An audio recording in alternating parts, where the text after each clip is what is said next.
Hello everybody, my name is Aceface. I am going to be testing out an Ikitursa in T5 Abyss. This is specifically T5 Firestorm Abyss. It's a filament that I don't often do, and I want to actually explore you doing this filament a lot more, because this filament is going to be giving quite a bit of ISK because it's a T5 filament, but especially because it's a Firestorm filament, it will then be giving a lot of ISK because of it having a low cost. What the heck has happened to these prices? Are these oh no, never mind. I was looking at the electrical. I was like, what the heck is it? 20 million ISK? Which one was it? Exotic? Yeah, exotic here. Yeah, exactly. The Firestorm filaments are low price. What, have they gone up to 20 million ISK? But you can see here, only 1 million ISK per filament. Very cheap, very cheap. So it means that what we're going to be earning in this Abyss site is going to be pure profit. Let's see now. Abyssal loot, remove everything apart from the Chaotic Firestorm. And Chaotic Firestorm is going to be a bit easier than T6. It's also going to be the most profitable T5 filament, or at least one of the most profitable ones, just because of the way it gives a lot of loot for the filament cost. Now, we're going to be doing this in the Ikitursa because I think that this is very good for Firestorms. It's got very good thermal resist, also explosive resist, good against Triglavians, and it does thermal damage as well. But we're going to be trying then with the same fit I used for the T4. The difference is I'm going to be upgrading the tank, basically, because that's the main difference. So I can't really upgrade the DPS a whole lot more. I could have another Entropic sink, but I think our tank might be lacking.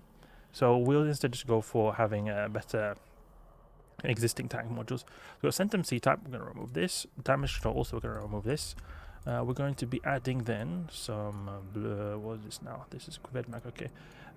Some multispectrum energized membranes. So multispectrum energized membranes. So do we have a B type? Because I was thinking we could have an A type. Now this is a Centum one. This is really expensive right now. 900 million, not good.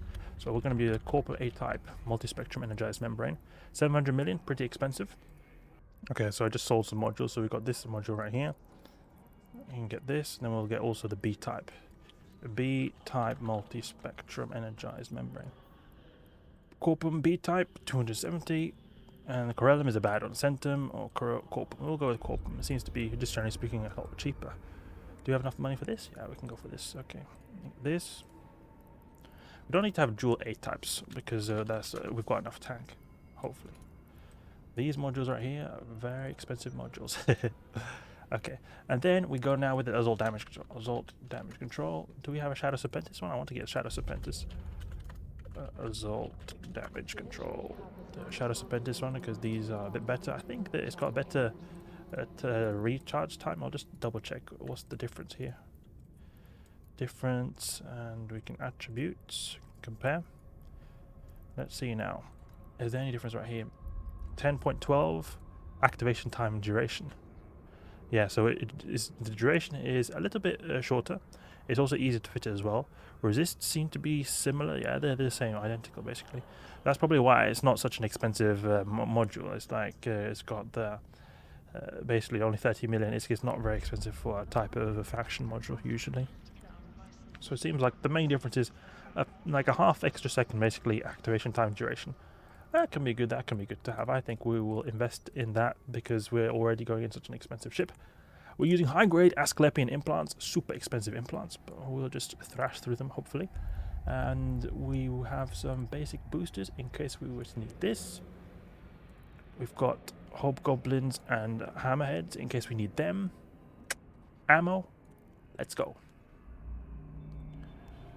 Yeah, this T5 Abyss is something I actually want to explore more. I'm going to explore it in Gilas as well, because having not like you don't have it's very hard to get a completely expensive fit for T5 Abyss. But when it comes to having like not crazy bling, like I'm talking about under 1 billion ISK fits, I think it definitely can be possible. And this fit obviously is not like 2 billion ISK fit plus the implants is going to be like another 3 billion ISK. So it's not at all a cheap fit right here. But I think that it definitely would be possible to get fits for T5 Firestorm under 1 billion ISK. And if it is possible, then that will be a really big thing because you earn so much ISK from doing those. Right, you earn, what was that, 200 million ISK per hour doing that kind of stuff? Really great. Maybe not 200 million, maybe 170 million ISK per hour, but it's at least big money. Big money. I was thinking actually a type of passive Gila might be an option. Okay, let's go in here.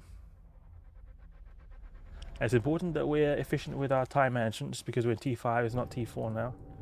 Okay, so now I want to get in close. Get in close, start attacking these cruisers directly. Take a smashing shot off the bat. Not nice to see, not nice to see, but it's alright. What is our total HP, boys? 36k HP. That's a decent amount of HP for a ship that's active tanked, because Alpha Clongilas that are passive tanked have like this less HP than this. Okay, now I'll go with Mystic. Entangler. I think it's make it a bit bigger. Entangler. Oof, there's so many Entanglers right here. That's a bit annoying. Also deploy drones, but the thing is they're going to get thrashed by the Demon Automatic Suppressor that's out here. We'll see. Okay, it's not such a potent Demon Automatic Suppressor, so it's alright. We can also afford to take a bit of drone damage since we've got remote armor pairs specifically for our drones. And we've got crazy amount of tanks, so it doesn't seem like we're taking much damage, even though we're taking full damage from Charybdis Tyrannos. Plus, we have Assault damage control to use if it's necessary. Okay, recall drones now, because they're taking a lot of damage. This guy seems to be wanting to pull his sweet range. We can lock up this drone, perhaps. Give a bit of remote repair. Never mind. Okay. I was unfortunate he was able to go out of spool range. Now have drones just quickly go for the bind out of cash right here. We'll lock up a couple of these guys and Webify him. So look, now what we can do is we can just, you know, give them a bit of armor repairs here. 10 million ISK, not so much. Move a little bit to the side. We'll go for this guy over here. Right, we've got our little drone carrier right here, which we can repair and manage. Okay, they're taking a ton of damage right now, so we're going to move them back to the drone bay. Good. Before they took a bunch of. Wait, how did we lose a drone? How did we lose a drone? That's strange. I lost the Federation Navy Hammerhead, but it seemed like they were all right. They were doing all right. There was 5 drones. Suddenly we lost one. That's unfortunate right there. Unfortunate. That's permanent DPS shaved off us now. Quite bad, quite bad. Let's see if we can lock up one of these guys. So we can just give him a bit of armor HP. Just repair him up a bit. It's not helped by having the Demon Automatic Suppressor just making everything so much more difficult. Because then we can utilize our drones a lot more. This Entangler I should have gone for as well. That was silly of me not to go for him. Look how far Charybdis Tyrannos is away. Stupidly far away. But we're tanking so good. Tanking like an absolute boss. So there's no problem in that department. And this is Omni damage. Omni damage is actually the Ikitursa's downside. It doesn't have as good Omni damage as the typical Abyss entity, which is more thermal based. Triglavians and Concord do a lot of thermal damage. If we're against them, it's going to be even easier because we have a lot of thermal resist. But we've only got minus 50%. That's probably the reason. Also, is taking a bit of time to get through them, and also we're taking less damage as well. Go for Scylla over here.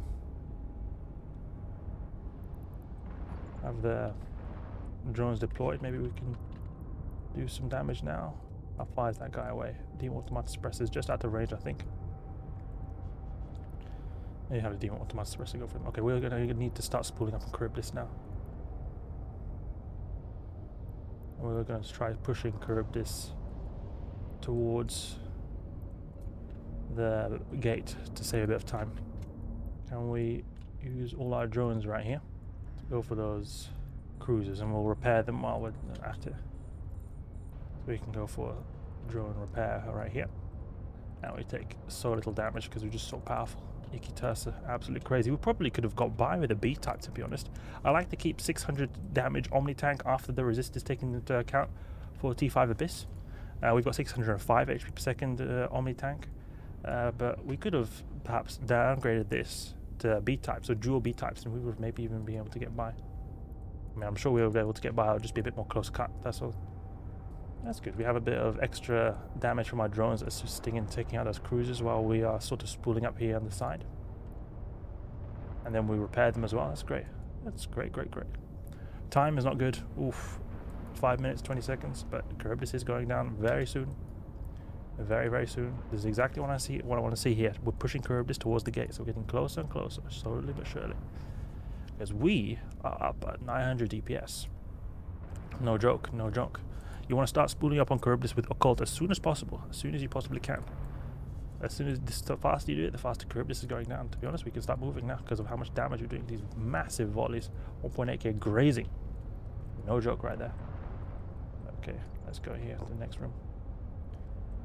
This Drifter Crews have no chance right here. Oh, Hobgoblin taking a bit of damage. I'll go for Mystic right here. And then dual remote repairs in this guy right here. We can even recall the drones a bit, just to get them closer to our remote repairs, because they're not able to be effective at this range. Oh, look at that. He took a bit of structure damage. It's alright. Next room, all the time right here. 6.5 minutes. Not a good time, but we will survive if we were to do that 3 times. It was also minus 50% as well, so that'll make it a bit more difficult than it usually would be. Striking and Drekavac, these guys can be a bit annoying. Let's go for the bioadaptive cache right here. To be honest, we'll just go straight into for these Drekavacs, because these Drekavacs, they will repair, and we want to save time, as much time as we can right here in the Triglavian waves, because these guys are going to have a lot of armor. It's going to take a bit of time to get through. They will have low thermal resist because the Firestorm, they by default have low thermal resist, so they'll have even lower damage. But I just want to get these guys over with. Just don't want to keep them remote repairing each other. You see, they've not got full HP, so we're just going to make it take advantage of the fact that they have not got full HP right here. Oof, look at that. Federation Navy Hammerhead's taking a ton of damage. Kikimora is going crazy on them. Assume we can Webify them. Now we'll deploy drones. I think we can get through them. They're pretty easy. So we've got better tank towards these guys than Charybdis. Okay, now time for Occult. We'll then move towards the fleet right here. Start with the Webifiers. Alright, first Drekavac going down now. We're in Occult range, so that's why it's going down pretty smoothly. Okay, we'll keep a range here, 10 kilometers. Start spooling up with this guy, and he also needs a bit of remote repairs. This Hammerhead over here. Give him remote reps. Remote reps. I have the Hammerheads focus on the same Drekavac right here, because these guys are pretty tough. They've got a pretty decent amount of tank right here. Just split up the repairs a bit. You can also deploy a light drone as well, just to get some extra damage. Okay, now it seems like they've repaired to full HP. The damage I don't worry about. I'll go for this one, who's a bit closer. And we can web this Drekavac soon. It's a pretty slow wave, not at all particularly fast, considering we did have a very slow Charybdis Tyrannus wave. We could have a better time than we have right now, but I think it'll be alright. Shouldn't be too bad.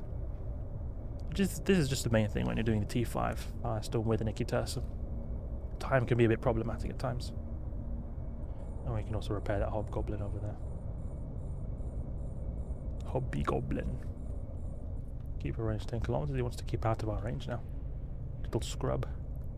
He's also got less remote armor repairs, so he'll go down quite a bit quicker than the other ones. See, he's going down very quickly. 1.5k volley. Oof, no joke right there. Should probably start moving towards the bioadaptive cache, to be honest. Can snipe them at long range. Oh, he's taking a bit of damage.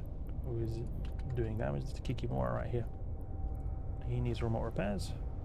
No, don't die. No. Ooh, like this, no remote repair worked at all there.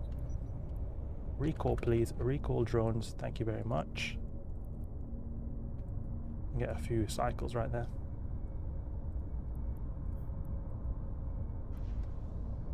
A lot of micromanagement is required here in using remote arm repairs on you for the Ikitursa and repairing them like this. I don't know why they decide to keep so much range. Sometimes I like to be really up close and personal. Sometimes I like to keep range like this. It's so strange. To be honest, I'll just move my drones towards the bioadaptive cache. Seem to be really taking their time, these guys. Let's keep it range, current 35. And we can recall the drones as well, just in case. Damage, 500. It's a very low damage here when we're using the Mystic ammunition.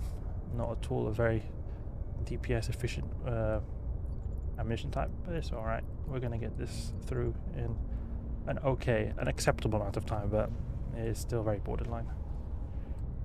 Okay, let's go to the transfer conduit. I'm going to get some good hits on this Kikimora right here, because we're getting good transversal when we're really far away like this. See that? Big hits right there. There we go. 7 minutes left. Not at all great time. Well, that's what you get in a Firestorm with minus 50% downward resist penalty. Let's see what we've got right here. Lucid Aegis. Okay, these guys should be pretty easy. Let's stay here, close here, and just snipe them from long range. Should be alright. Medium range multi-body tracking part. So we're getting assisted tracking right here. That's good. Makes it easier for us to hit these guys. But even though we've got a tracking pile and not long range, we're getting just grazing shots. It's because they're going in a proper arc right here. They're smart, these guys. Deploy drones. Oof, that went down fast. Let's go towards the bind out of cash. I think I want to take out the upholder as well, because he does quite a bit of damage to, like, compared to these other small guys, and it can mean that he'll destroy drones if he decides to target them. Hammerhead, let's repair him. Put 2 repairs there. I think his armor just increases when he is deployed because of the Firestorm bonus. You can recall them taking a bit of damage right now. I wonder if the upholder will be able to keep in within Webifier range. No, he's not able to keep within web range because he's going to go very slow. If I just stop here, I should be able to not break spool. Okay, I approach him then. Please don't break spool. Yeah, good. Move towards the bind out of cash over here. Popped. Great. With a Lucid Firewatcher. Popped. And then Lucid Firewatch over here. Easy, easy. These guys are very easy.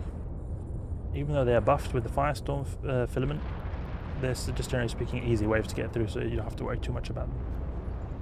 Because they've got a lot of armor. And they've only got armor as their defense and then structure after that. Chaotic Exotic. Decent, decent. Abyssal loot, 40 million. Could be more than that, could be more than that from the T5, but it's okay. Could be more, but it's alright. And how about drones assist a bit right here? See if we can pull a bit of range like this. They don't seem to have so much drone aggro going on, so it's okay. I'll move around a bit, I'll be able to make transversal a bit more favourable. Well, those drones want a bit of a will of their own going for the other escort over there. But this is a good type of site we got to do a test on, because the main thing I worry here is the time, and it's a lot due to the fact that we've got 2 Abyssal Entropic radiation sinks. If we had 3, then it'll be a bit easier. The fact that we got minus 50% thermal resist penalty is more like a worst case scenario situation, so I always appreciate to have these kind of sites right here.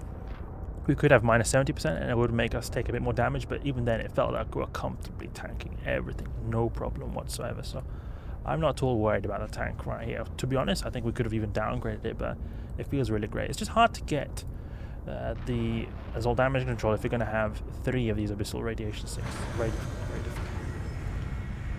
Okay, let's hope for no gankas right here. Let's see what we get. What do we get? No gankas. Great, great, great. So there we go. T5 Firestorm in Ikitursa. Very smoothly. Went very smoothly. The main thing I think that could be improved upon is the time, but we still finished it in a acceptable time. Right? It's acceptable. It's not like, oh, this is a flying color. This is really fast, but it's not like we would die when we are doing it at this kind of speed. I think there are certain waves that maybe could take a bit of time, like the Sleeper Cruiser wave, but even then, I think they're alright in the Ikitursa because you apply really well with Occult to them. I think that this is probably 2 radiation sinks is enough to go for T5, but it does cut it a bit close. I think it would be best to be able to use 3, but it feels really comfortable with the tank when you've got 2 like this, especially with Abyssal damage control in the case of gankas. It's going to be a lot smoother in those kind of situations. You see here, 98k HP with Abyssal damage control, so we're going to be really, really damn powerful. It's only going to last 10 seconds, but still, hopefully that will be enough time to survive potential gankas. That's enough for now. I'm going to repair my drones lost and replace the ones that I lost. T5 Firestorm Ikitursa. Hope you guys enjoyed. If you did, please leave a like and subscribe. I'll catch you guys later.